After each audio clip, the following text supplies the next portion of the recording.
I want me some glory hole.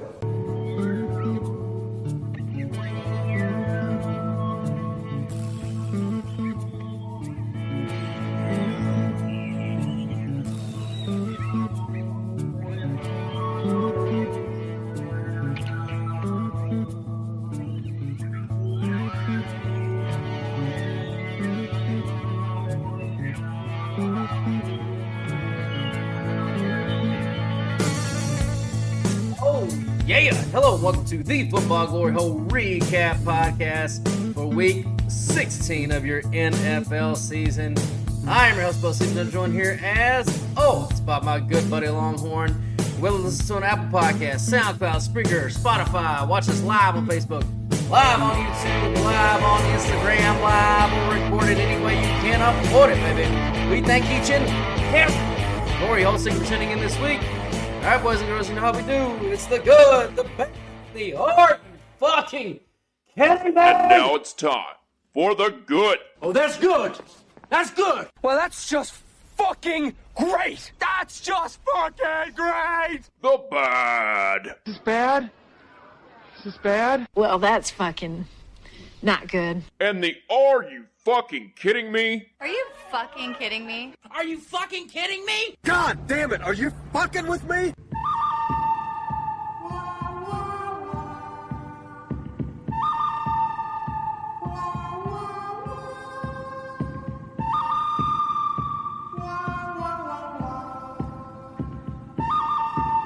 All right, boys and girls, and as always, we start off with a good. Well, good us again overall as a company. 22 and 15, 7 more units up for your bankroll. Nice. CK 10 and 9 on his straight picks, so keeping his non-losing streak alive. Another good winning week for him. Longhorn, look, man, he's always hanging around. He's always just hanging around, taking it easy for everybody. You know, people say, hey, man, what does Longhorn do? It's like, man, if you need a guy to hang around, he's your fucking guy. Just listen to the podcast. Just wait till we get my podcast picks for that stuff. But you got to listen to the podcast to get the best of Longhorn. Okay, I'm best on air. All right, I'm best on air. Oh, but it was your boy Bo Stevens' turn to carry the load, and I did my best. 6-1 in college bowl game / FCS playoffs. 5-2 in the NFL. 11-3 on the weekend, and on top of that, 6-4 the last 3 days for college basketball. So I'll fucking take that. We're 2-1 so far today. College basketball too.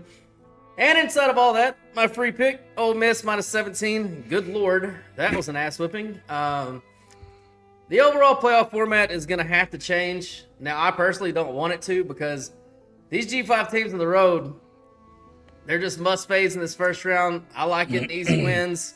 They're just layups. But It'll be fine. It'll because every 5th year, 6th year, there'll be one. Dude, this ended it. It's over. You think? It's already over. People are pissed. It's because the wrong teams missed. That's fine. Notre Dame and Texas got held out. Yeah.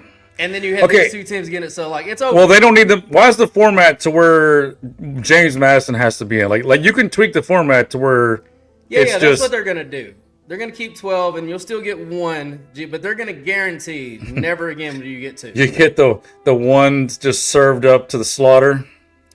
I mean, I still think it's going to go to the Super League myself eventually, which that's all that talk is starting over again now too. And NFL Light. Yeah, and it's not that these teams don't. I mean, they deserve to get in under the rules that the rules that as they are. So yeah, why do you hate James Madison so much? What did they ever do to you? I love James Madison. I love all my G5 schools, and I love the fact that I just get to pick up easy wins when they play these teams in the playoffs because it's just an. Well, actually, didn't James Madison backdoor cover, or do they not? We'll get to that. Okay. But both of these games were 34-3 at one point. Both of them. So. Well, anyway. Everyone knows that G5 teams are second half monsters. I mean, everyone knows that. Yeah, I mean, clearly, look at Tulane. Yeah, they were real second half monsters.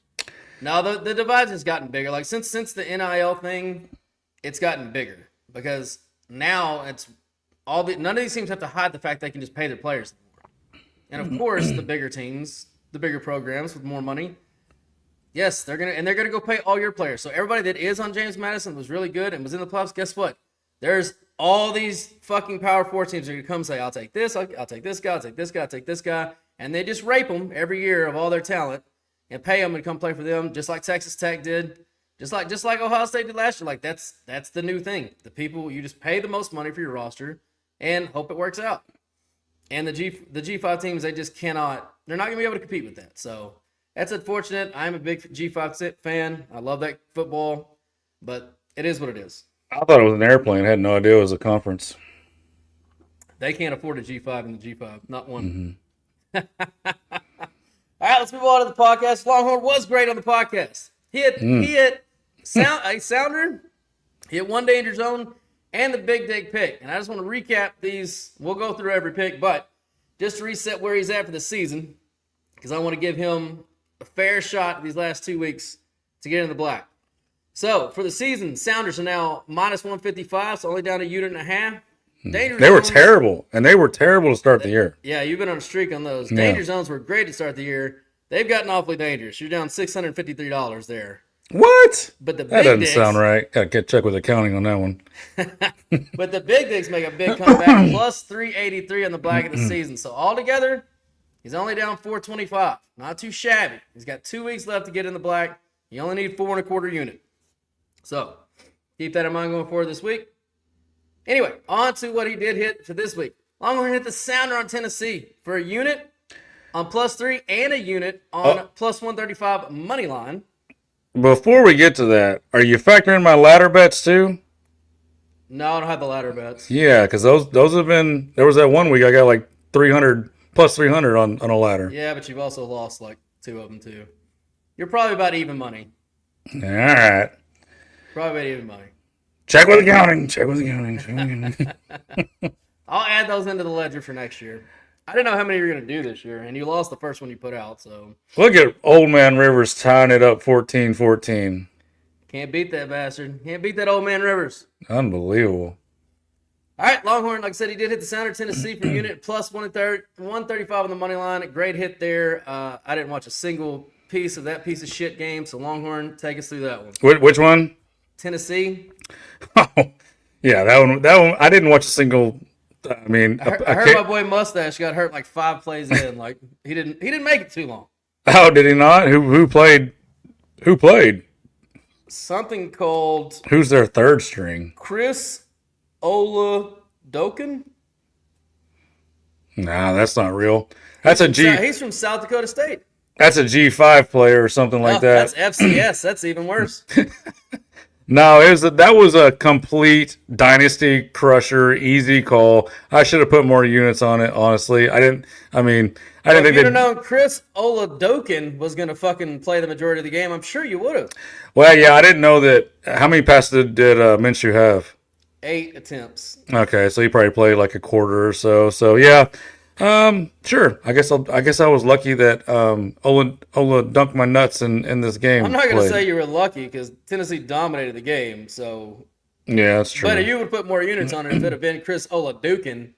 Yeah, that was just an easy call. Dynasty give up. Like it's one thing to have a dream crusher for a season. It's another thing when your dynasty just got crushed. So it was the perfect letdown. Now, and I'll talk about this when we get to the look aheads. This is the time for the quit. When you get towards the last game or two, teams, you get like a resurgence because it's like your last day of school kick up. So these Christmas Day games. There might be a kick up because it's on TV, national TV. Nobody wants to get embarrassed. And as we get closer to the very, very end, is when you get a little bit of a kick up from the teams that have been quitting for the previous 2 or 3 weeks. So keep that in mind. But can Chris Oladokin? No. Okay. And we'll get to that on Christmas Day games on the look ahead because there are some major quarterback injuries in the league this year. It's just we talk about it every year, but man. People ask me like, am I pissed off that I talked all this shit about Caleb Williams and he's awesome? And it's like, fuck no. Are you kidding me? Like, I mean, I don't care if they're gay, trans, fucking. Well, I do care if it's a woman because I don't.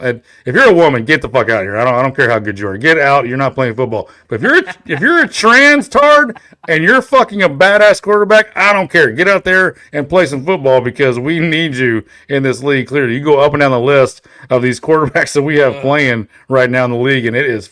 I mean, we got a fucking 48-year-old guy or whatever old man Rivers right now playing football in the NFL, and God bless him, he can still sling it. But man, where's all the good young ones come? Where is this wave of? Remember Colin Cowherd about 5 years ago? There's not enough spots for all these quarterbacks to come in. Where are they going to go? Literally, nobody needs a quarterback. There's not one team that needs a quarterback. He's had a lot of stupid takes, and whether half of them are fake or not, like that was the dumbest take he has ever fucking said. Like, where are all these quarterbacks coming out of college even going to go? I mean, there's just so many of them. Cam Ward, though, for what it's worth, he had probably one of his better games. Yeah. I was looking through the fucking been stats. playing better. He's been playing better. That's good. And Rookie of the Year showdown next week, by the way. Rookie of the Year showdown between Tyler Shuck and Cam Ward. Obviously, Ted McMillan probably. I didn't check today's to see what the updated odds are, but you know that's a big one. If Tyler Shuck can go out there and outduel the great Cam Ward in Tennessee, it's going to be getting a lot closer. Kansas City had 133 total yards.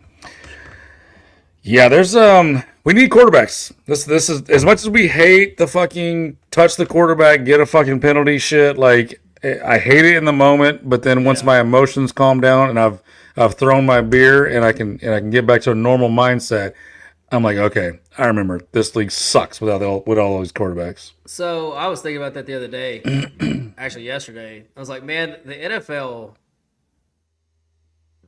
If you look back to when the rules started to change for the offense, we all thought it was stupid at the time because it gave Brady and Manning and all these guys such an advantage. Like you just couldn't remember they averaged 30 points a game. Everybody threw 4,000 yards. Blah blah blah blah blah. Like everybody just went out there and did that. It's like, oh yeah, it's fucking easy now. Everybody can just. But the NFL did this with the foresight, knowing that once those guys were gone, all these shitty quarterbacks in this new generation, like, they're gonna need every fucking rule possible. Dude, you are giving the NFL way. They don't look that far ahead. I think it's just the defense. Man. The defense is caught up. They adjusted a little bit to the new. I mean, obviously they were fucked. Like you get all these new rules. The defense is already on the back pedal playing defense in the NFL, and you got all these new rules. It took them a minute to adjust. It took them a minute and all the good quarterbacks to retire. That too. I mean, I'm not saying that's not a factor. That's the level of quarterback think of is how 100%. bad this. I mean, it's already bad, but think of how real bad it would be if these kids had to play under like the previous, like pre-2012 rules. If they had to play under those rules, these kids, I mean, these totals would be fucking 30 points. Well, the NFL might want to come up with a new plan because the quarterbacks are still getting hurt left and right. So get back to the drawing board and figure out a way to keep these guys up. They hold on to the ball too goddamn long. That is true. That is true. Way too fucking long. If you hold on to if you hold on the ball for 8 seconds in the pocket, automatic first down. Play stops. It's dead. It's a auto first down. Nobody touch them. Oh my god. I mean, you know, as much as we love Mahomes, how many hits is this dude taking? How many hits over the years? Because he holds the ball and holds the ball and holds the ball and holds the ball and runs around and does like. That's just what he does. Now, I'm not saying he's not great at it, and I definitely don't want him getting hurt, but I wonder he can't do that forever. I don't want to go on a tangent on this, but like, what can you do? Because the running NFL quarterback is not going away. So, we need it. I mean, my God, these teams couldn't move the ball if it wasn't for that element. So, is it going to be a thing where it literally becomes touch? And I'm not even kidding. Like literally when the quarterback's running, once he's crossed the line of scrimmage. Not in the pocket when he's still like a live player, but once he's crossed the line of scrimmage, is it literally going to become touch and you're down? So they never get hit. You don't have to hit them. You don't have to kill them. All you got to do is touch them. That takes out all the hits, takes out the slides, takes out the weird. I don't think like the majority of these injuries even happen during that, they happen when these guys are in the pocket because that's when they're most vulnerable. They're actually not when I'm running. I mean, they're good athletes. They can protect themselves for the most part. I would need to see a study. I don't know. I can almost guarantee you it's possible. knee is probably knee is from the pocket. Like, yeah, the knee, of course, but I'm trying to think. I can't off memory this year. I can't think of concussions, maybe separated. That's shoulders. running. Yeah, that's running. Right. But they got to be smarter than that. Mahomes ran out, and I know his knee was damaged already, but he jumped and passed and landed. Like, it's just, I don't know, man. They're going to have to do something because not very bigly with the quarterbacks. That's bad. All right. Well, I'll tell you what wasn't bad. Let's continue with the good. Danger zone with Carolina. Longhorn hit that +3 1 unit, and then another unit +142 on the money line as they did pull out the victory. Now, this game was great, back and forth. Coin flip, could have went either way. Longhorn came up on the good side on this one. Look, I said this like 3 weeks ago, and everybody laughed at me, including Longhorn. But I'm sticking by it because it hadn't proven me wrong yet. Tampa Bay would be better off sitting Baker Mayfield because he is literally the reason why they lose football games now. He stinks. He can't play anymore. Who's the backup? It doesn't even matter. Mm-hmm. Give somebody else a chance. We literally just had a 5-minute discussion on how shitty these quarterbacks are. One of these shitty quarterbacks. I understand, awful, but awful. And I don't want to hear this bullshit about him not running. He's been running for the last few weeks and he still sucks. So he can't play anymore. I know he's hurt. Get him the fuck out. You are down to a 40% chance to make the playoffs. Get him out. Get him out. Yeah, start whoever you're back, and I will look that up because now I'm curious. Yeah, you want to lose the locker room real quick? You do the Bo Cephas, pull Baker Mayfield out, and start the backup, and see how that goes. I mean, I'm not saying that he's not. Obviously, anybody can see that he's playing like dog shit. I'm just saying you start pulling quarterbacks. He's the reason why you were losing football games, and he's the reason you were winning. So yes, but now he's not. And that's right. You could at least take a chance to do something else. Put Teddy Bridgewater in there. Oh my God, put Teddy Bridgewater in there. Well, of course, put Teddy. That is their backup. Yeah, of course, put Teddy Bridgewater in there. All right, there he is, Bo Cephas. Email him, not me. I mean, he's played much better than this in his career. I'm not saying Teddy's better than Baker, but at this moment, he probably is. What happened to those Tampa Bay Buccaneers? What a fall from grace they have had. Their quarterback stinks. You don't go from good to stink.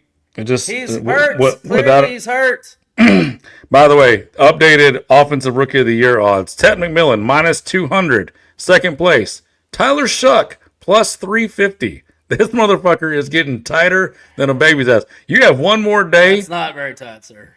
Are you fucking kidding me? He was plus 60% probability versus like 9 or plus whatever. Yeah, like and one's a receiver.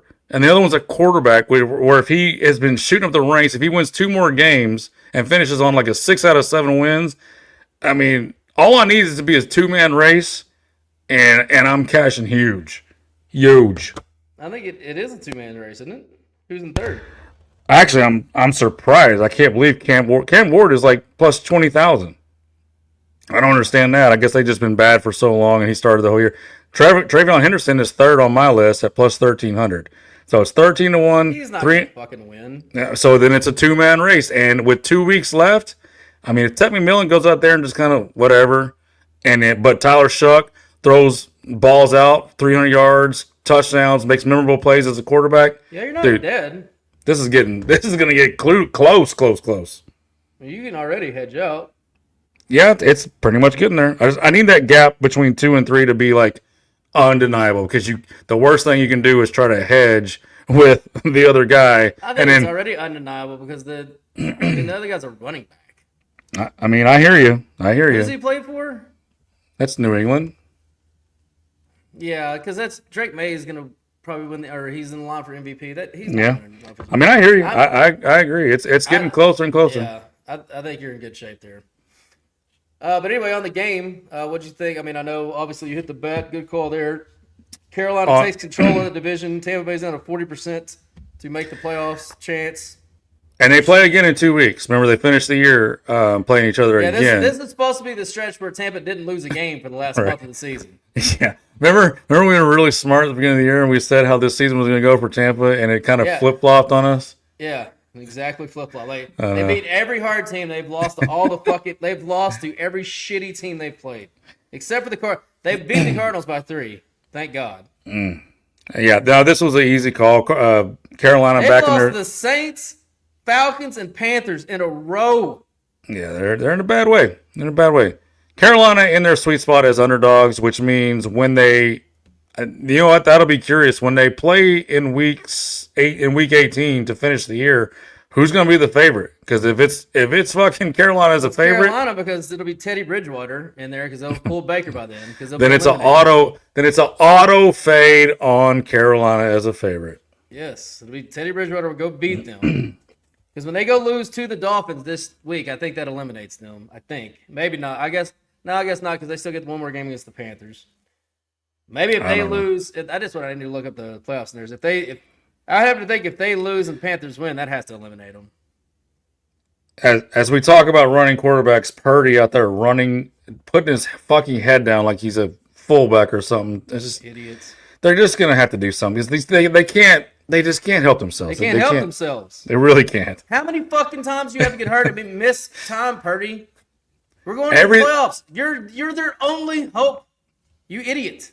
Everything across the line of scrimmage is touch quarterback is touch. You're touching, you're down. Just that's 2-hand touch. That's what we're doing. We're doing 2-hand touch now with quarterbacks. Actually, you know what? I think they only get some of the yards. I mean, but that takes away that Josh Allen and Lamar Jackson. I mean, yeah, that's what they do. You take that away, and I mean, as bad as Josh has been throwing the ball lately again, and Lamar can be at times, you take that running element away. Then you take 2 of our best quarterbacks and they're trash. Yeah, but think about it. Like a lot of times on their big runs, nobody touches them anyways until the very end. You know, so like it'll be like they bust through the line. Maybe Lamar. Well, he'll get 30 yards or so, and then he'll kind of veer towards the sideline, which is fine. Yeah, Lamar goes untouched all the time. Josh very rarely goes untouched. He usually has to run over somebody. But if it's behind the line, it doesn't count. Once he can break the tackle behind the line, and then he's gone, and then you can touch him. I don't know, man. I don't have a solution. I mean, it all stems from the college game. They don't teach these kids to play quarterback. But then again, I don't blame the college coach. It's not their fucking job to teach you to play quarterback. It's their job to win football games for the university. And if they win football games by having them run their system and say, hey, you only need to look right here, this part of the field. This is only a 2-man route read. That's all you need to control or care about. And they can do that and pull a trigger, throw an accurate football, and they go win. Fuck it. That's what you do. So it's not their job to prepare them to play professional quarterback. Don't forget the Sunday morning parlay is only an Indianapolis win away from a 19-1. So FYI. Nice. Forgot about that. New England money line, Tennessee money line, and Indy money line 19-1. All right, I had the Chargers in a million different ways over on the team total. A couple of different teaser options. The Do No Wong teaser hit. I said the Chargers could and should score on every single drive. Their drive chart went as follows: touchdown, touchdown, touchdown, field goal.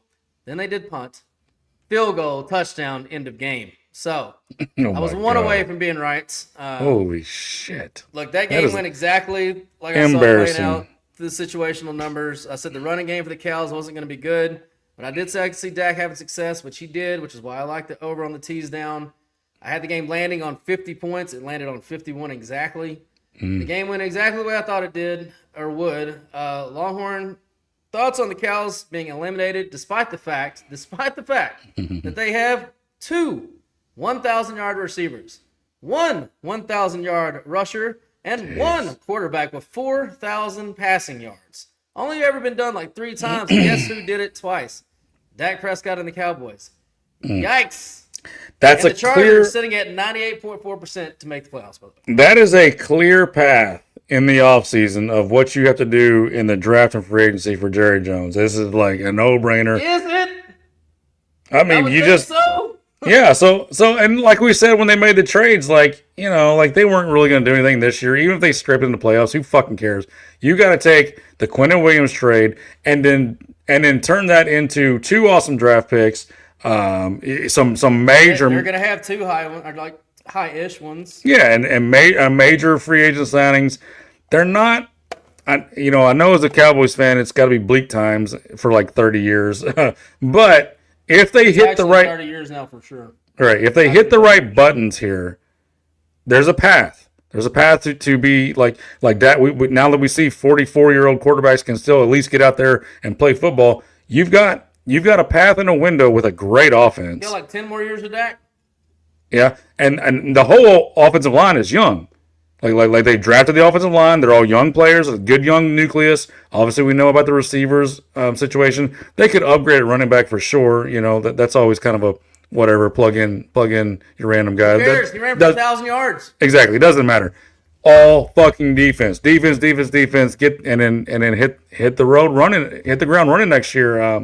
I might be. You know what? I want them to lose. It's the easiest thing to fix too because all you need to be on defense. We've chronicled on the show. Just be average. If you're just average with an offense like that, guess what? You win double digits every single year. You're got in line to win the division. You're going to the playoffs guaranteed. So we want them to lose. We want them to keep losing and quitting because that affects their over under going in into next year, right? The problem with that is, and we're going to talk about we'll talk about in the look ahead. Dak doesn't quit, man. Dak doesn't fucking quit. He was the only one fired up in that game. The only one really fucking playing his balls off. Well, yeah, and they do have some. Who do they finish with? I know they got Washington this week. Who's the last game? You know, off the top of your head, I got it. I don't. Yeah, I think it's in another shit. Or is it the Giants again? Oh, I think it is the Giants because it was two division games. And yep, well, they're both on the road though. So at Washington, at New York. So that's a tall task to lose both of those. We need them to lose one because if they're 7-9-1, they're over next year, assuming they make good moves in the offseason. 8.5, like always. Yeah, that takes me back to what we were talking about the preseason. We'd never seen a Cowboys total this low in all the years we've been doing it. Mm-hmm. It was 7.5 opening. It ticked up to 8, back down to 7.5. It pretty much settled right there at most books. So turns out Vegas knew what they were talking about. They can still hit the over on their win total. They can still hit the over, yeah. Wait, yeah, they can actually. 8-1. That's crazy. They can still be 8-1. Yeah, that's.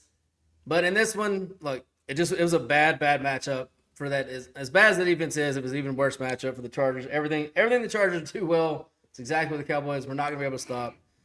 So felt pretty confident on that pick. Longhorn hit the. Did I not put? Fuck. I'm glad I forgot. Forgot to put something in here, but I just remembered it. The Longhorn hit the big dick on my Jaguars.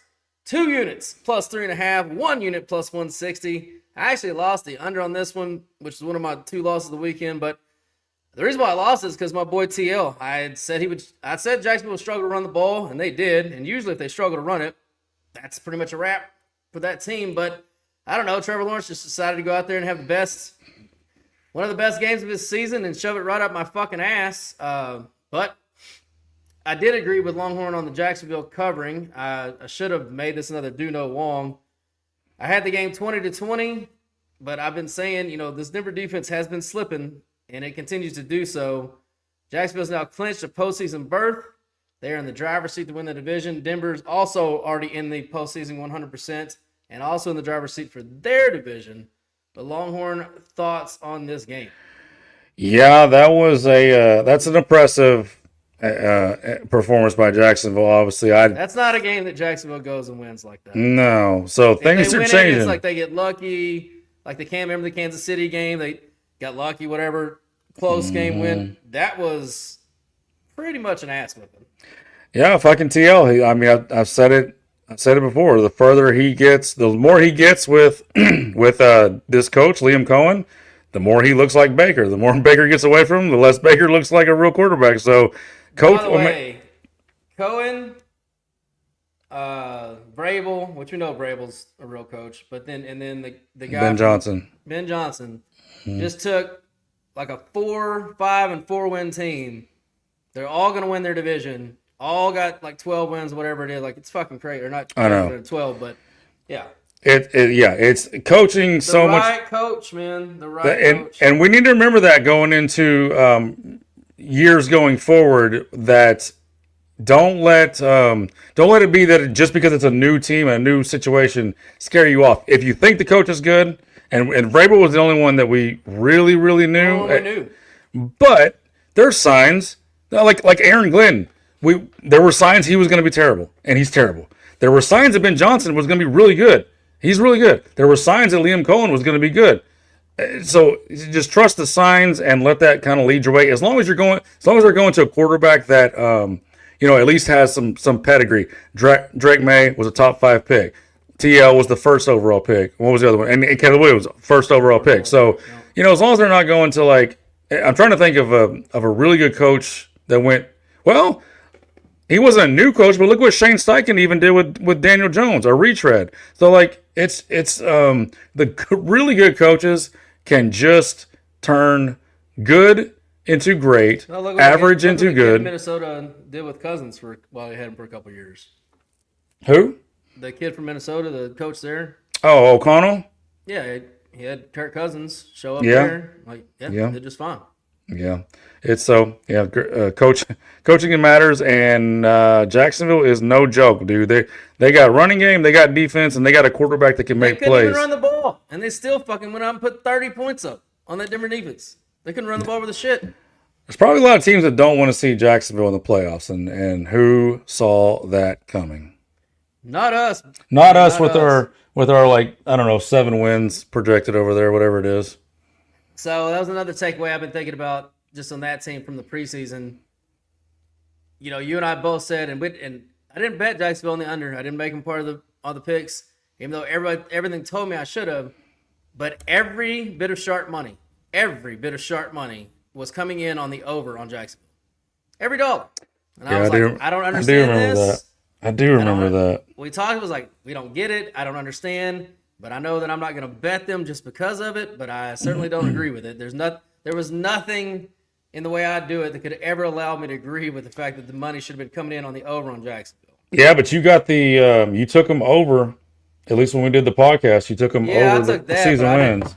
But I have them at 8. 8 and 9, yeah. That was just because the sharp money. But I didn't bet that. I put them 7 and 10, so you're gonna get a point there on me.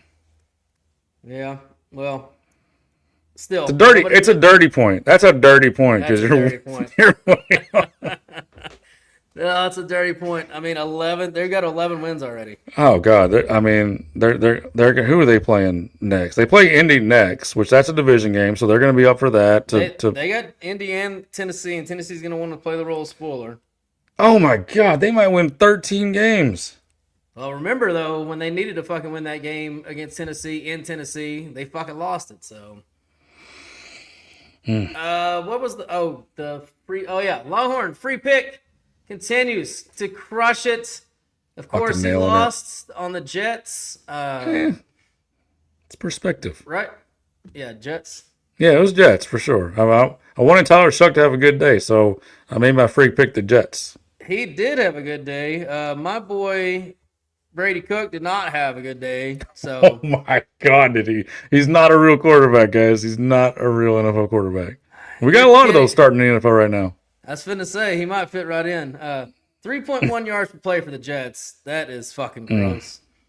Oh, by the way, fucking gross. Another week with no interceptions, so they are dangerously close to going. 2 weeks left. I mean, is that not fireable? Is that not 1 year fireable? Like you set a you break the record you don't want to break of. You're a defensive guy. You came in here to make the defense good. We broke a record of how bad our defense was. Like, that's got to be fireable. It's pretty bad, man. I think the second place team, I think it was like the Cowboys and a couple other teams tied at like 6. So the Cowboys, and you've seen that too, like since Dan Quinn left. 6 interceptions? Yeah, 6 interceptions. Oh, you mean like for this year? That's the lowest? The lowest, yeah. Okay, yeah, got you. So you're 6 away from like the next worst set of teams. I mean, I don't know, who do the Jets play? They play the Patriots next, and then let's see, Jets play to end the year. It's Buffalo. Okay, here's what Buffalo's gonna do, because they're not gonna. That game's not gonna matter for Buffalo. So Trubisky's gonna come in for Buffalo, and he's gonna cure. He's gonna cure all these ills and throw you at least 2 interceptions, and you won't be the worst. You won't be the laughing stock of the NFL for the entire year. So it's going to be either, Patriots, I think if they win out, can get the number 1 seed. I think. I don't know who's got the tiebreaker between them and the Broncos. I'm sure you'll have that on the next pod.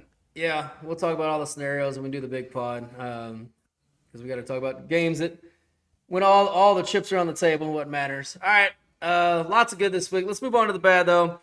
Longhorn got a push on the danger zone, so that's not bad. But they did lose a unit of the money line on the Giants. My God, Longhorn, your boy Jackson Dart was awful.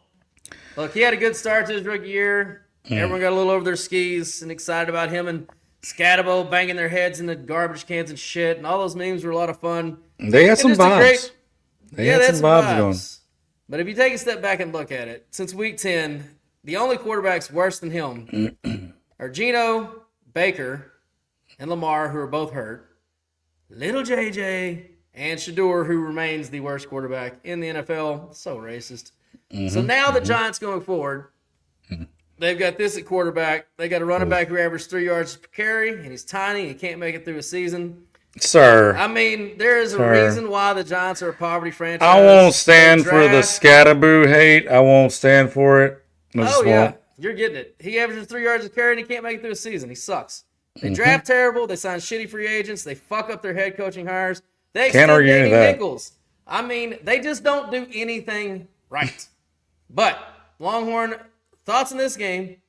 And the Giants couldn't even win after little JJ got knocked out yet again. That's another situation that we're going to have to be talking about in this offseason, and a decision Minnesota's going to have to make. Anyway, Longhorn.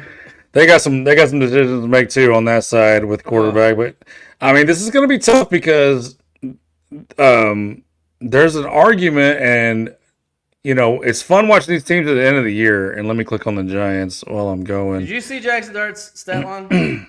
Yeah, like 33 yards. 7 for 13 for 33 yards and a pick. Yeah. It's as a person who needed the Giants in pick'em contests, and you know, it didn't kill me because obviously, you know, the other games, almost every game went my way this week. I had another good week, but to sit there and watch, like, okay, JJ's out, we got Max Brosner. I'm like, all right, they're gonna fuck their way around to field goal their way to a win here at home, and they couldn't fucking do it. Like, I was like, what am I watching? Oakland, am I on the Giants? Yeah. Giants play Oakland and Cows to finish the year. So they're in the hunt for the first round pick. Sorry, Oakland. Vegas and Cows to finish the I know. So are they going to fuck up their chance for the first round pick or the top overall pick? Because if they do, you talk about a decision to make. Do they pull the trigger on Mendoza or Dante Moore or whatever their fancy is at quarterback? Because they just traded up. Did they trade up to get Dart last year? I can't remember. Or did they? No, they did, because he was like in the 20s, right? Yeah, I think they traded back. Yeah, they traded back in to get Dart. Yeah, because they took the pass rusher Carter at the top. So, you know, that's a big decision. You're going to give up in 1 year on a quarterback you traded up for just the previous year? I mean... Yeah, that's what you do. Well, to take Mendoza? I mean, is he that good? I don't know, man. I don't know, man. Like, I'm not a big believer in any of these kids coming out. I'm not either. Enough to, like, give up that fast. I don't think I'm doing it. I mean, I agree with you that Dart is looked like trash, but why not just let that play out a little bit? I mean, you got to do one of two things. You either have to draft a quarterback or you got to get out. You got to trade and get assets for the next year and say, okay, we're going to give Dart 1 more year. And if it doesn't work out, though, we have 3 first-round picks for next year. And we can package, no matter what happens with those, we can package all those up together and get any quarterback we want. You mean trading? You talking about trading Dart? No, trading the picks. You either got to stand there and draft a quarterback Oh yeah, yeah, or yeah, get out. yeah. I see what you're saying. Well, the problem with that is they need a lot of help. I mean, I guess it cuts both ways. They need a lot of help and they need premium players. So it's a bad spot to be in. And they got to have a new head coach. Like who are they going to hire for head coach?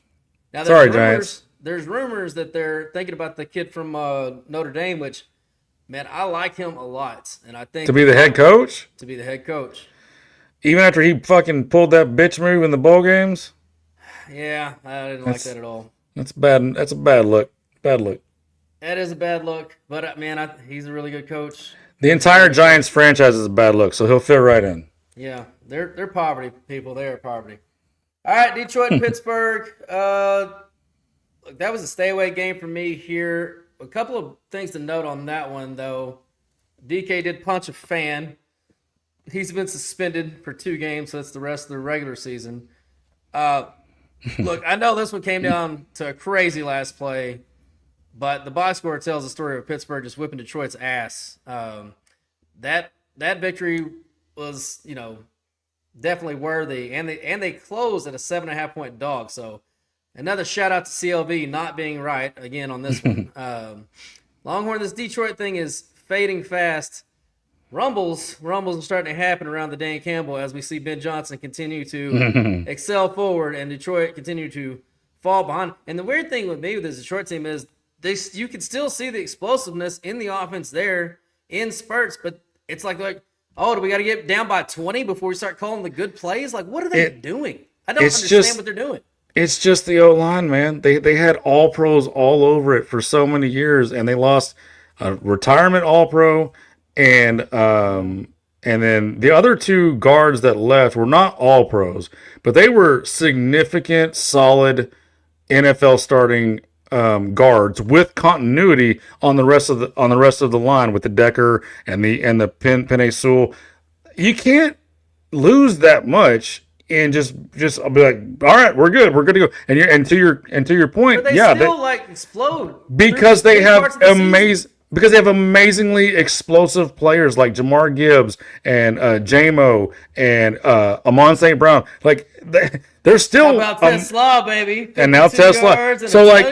So just like the Dallas Cowboys thing, look, this is not that far off. Now they drafted the kid from Georgia, Rutledge, the rookie guard. He's looked like a rookie guard is going to look ups and downs. That's positive going forward.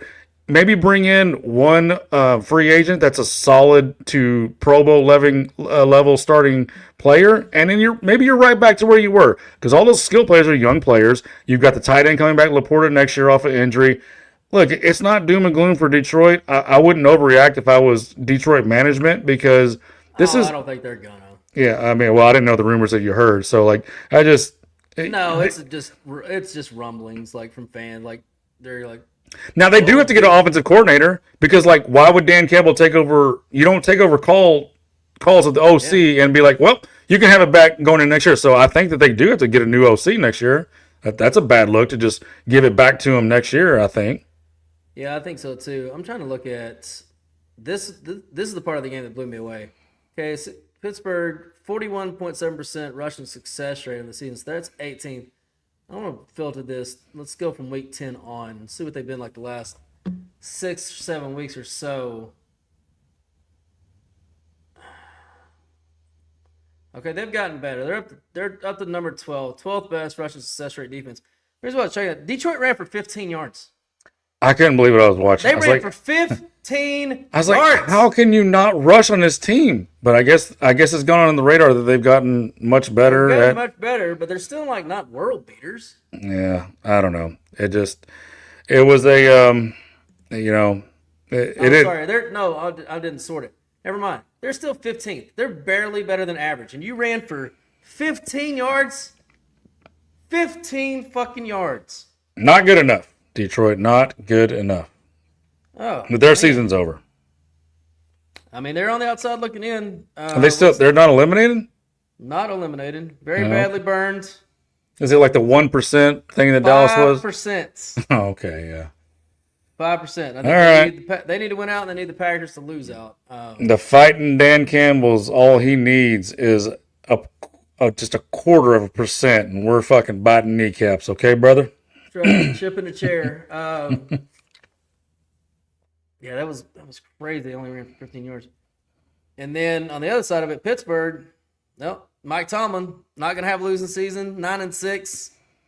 I think they're pretty much in That puts them on the playoffs. over too, by the way, which thank God, and I had them on the over on like season wins contest, but thank God, because like what if that touchdown counted for Detroit and they're sitting at 8 and They said it did. Huh? The ref said it did. Well, yes, it did count, but then the penalty, wiped it off. I'm just saying, what if they actually won this game and they're sitting at 8-7 and the over win total is 8.5, and now you just lost DK for the remaining of the regular season? I'd be like, oh fuck me, did this just cost me? I mean, Aaron can't throw to anybody else. Right. So I don't know. I'm glad they got it. Now they can kind of. Well, shit, man. The way Baltimore's falling apart. I mean, 94.2% or whatever they are to make the playoffs. So what about to win the division? same. Oh my God. Okay, so they can kind of just coast. Yeah, pretty much. Pretty much. Let's see who they got coming up next. Oh yeah, they're at the Browns, so they're losing that. Obviously, legendary Shador is going to take them down, baby. Taking them down. So they beat. How many sacks will Garrett have of Aaron Rodgers' statue in the pocket? He's going to break the record next week for sure. He only needs one. He needs one. He'll get 3.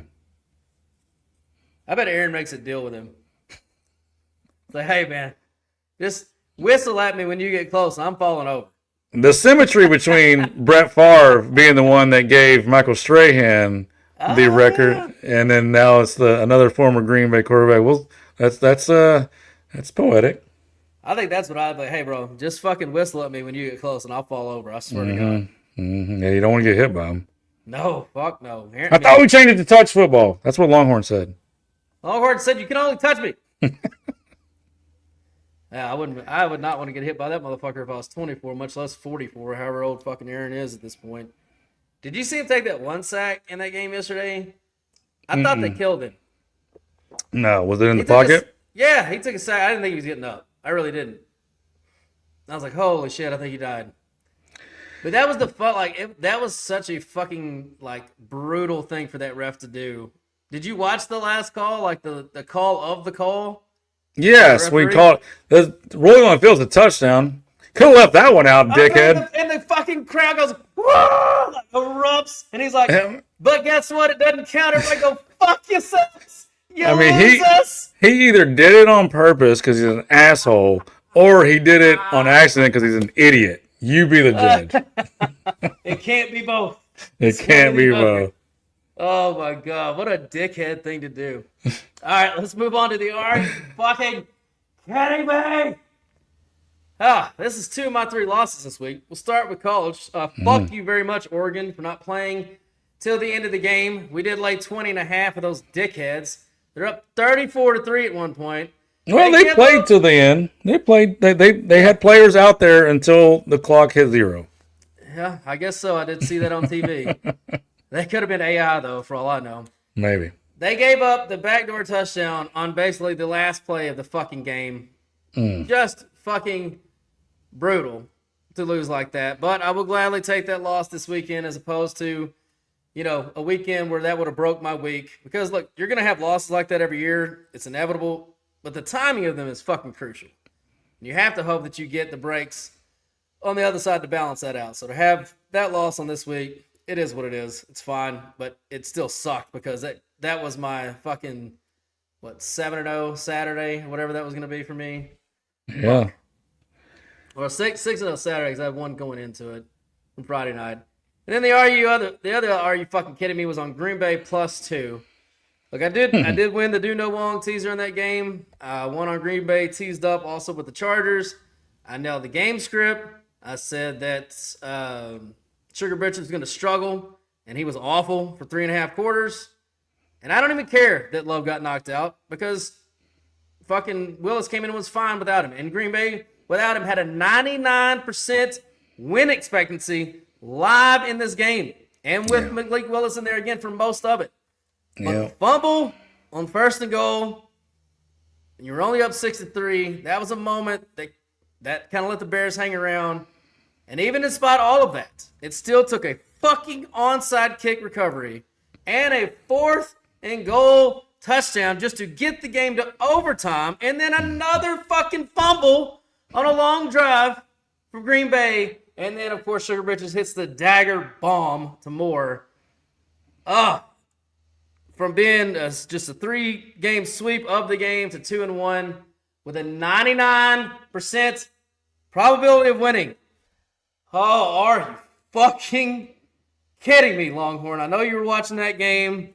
Yeah, My I had God. Green Bay. I had Green Bay teased up like you. I had Green Bay on pick'ems, and Chicago's just got we'll see how far this rabbit hole can go for them this year because horseshoe up their ass. they do, and they're riding it. And we've seen this before, and usually, But they had shitty luck last week. I mean, they got beat by Hail Mary last year, so it's yeah, flipping around. and it's fine. That's what it does. That's fine because you can usually ride these things all the way to an AFC or NFC championship game when these teams get lucky. It usually stops there. Look at the Redskins last year. It usually stops there, though. That's the thing. Yes. Is that's usually your hit. Your ceiling is the championship level game. So we'll see. Aren't they in the running for first overall, the 1 seed? They can, if they win out, they have the 1 seed, I think. No, that's San Fran. My bad.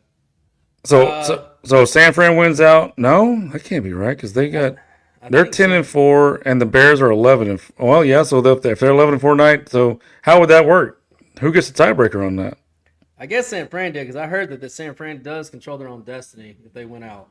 Okay, well, big break for San Fran there because if San Fran went to January because they play the Bears and they beat them. No, they play the Bears next week. Oh shit! That is Oh wow! That's game okay, of the fucking week right there. That's game. That's why I got flexed to Sunday night. Really, either one of them control their own destiny. Right. Well, huge game because to go to Soldier Field in January against a team that's got this kind of horseshoe up their ass, good luck. And they might be going to the Super Bowl if they can win this game next week. Yeah, that's gonna be tough to do. Tough to do, but Indy's giving San Fran all they want right now. Not really. 24-17. Yeah, they're hanging around. You let old man Rivers hang around. You saw what happened to Seattle. Where's that defense we saw last week? Maybe it can show up. Just pop your head in the second half for defense. Dude, they were relentless last week against that Seattle offense too. I mean, relentless. Seattle couldn't gain a first down. It was insane. Yeah. I didn't think that effort was going to be sustainable for 2 weeks in a row, which is the reason why I did not back Indianapolis. But, dude, did you see the market crash in this fucking thing? Yeah, it went down to 4. I know. I did see that. Yeah. God damn. Where are all you fucking people coming from? All right, boys and girls, that was the good, the bad, and the are you fucking kidding me?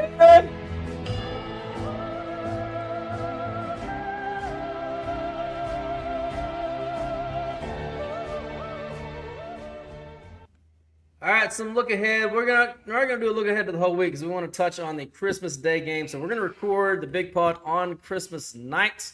So after Santa squeezes his fat ass down that chimney and heads back to the North Pole, we're gonna, try to sober up long enough to cover the rest of these games. Eggnog and Jim Beam. Eggnog and Jim Beam. That's what we're doing. I'll probably just skip the eggnog if I'm being honest, and just straight up just give it the booze.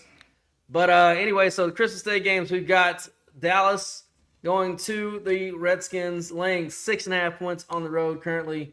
That's the noon slot. The 3:30 slot is the Lions at the Vikings. The Lions laying 6. They need the game. The Vikings obviously eliminated already. Cowboys and Redskins both eliminated. Just to go through the scenarios. And then Broncos, Chiefs. Chiefs obviously eliminated. Broncos, all of it in front of them to play for. They still want the number 1 seed. Laying 13 goddamn points in Arrowhead Stadium. Is this 1984? What the fuck is happening right now? Is John Elway coming to play? Mike Tomczak? What the fuck is happening in Kansas City? Steve DeBerg.